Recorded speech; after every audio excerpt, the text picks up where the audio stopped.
guys, welcome to Easy Peasy Gardening. I'm your gardener friend Ruchi, and today I want to talk about holiday season plans.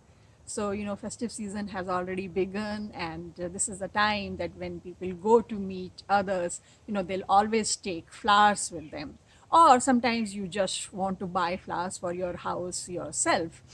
And once the season is over, you just throw away those plants. But actually, you could save those plants and get those beautiful flowers year after year.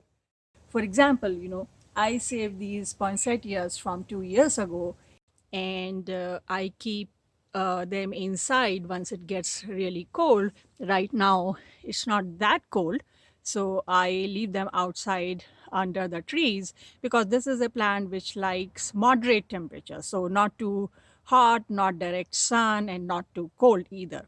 So in summers, I'll just keep it under the trees, and now it is starting to get colder, and you can see that they have started to develop these red bracts already.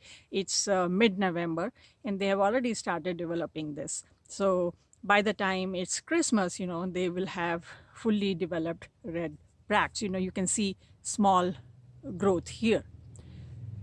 So you don't have to go out and buy every year. You can just save them, and they'll keep blooming every year. And I've used regular potting soil mix, and the main thing is good drainage, no direct sun, and mild temperatures. That's what they like.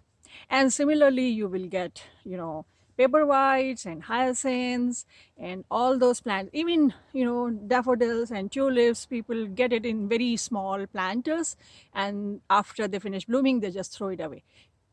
No need to do that. Just plant them in the garden, and they'll keep blooming year after year.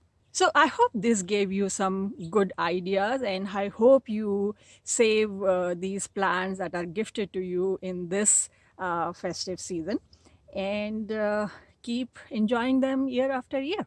So I hope this video was useful to you. If you have any questions, leave a comment and I'll try to answer as soon as possible. If you like this video, press the like button, subscribe to our channel, and don't forget to share it with your friends and family. And I'll see you next time. Happy gardening. Bye.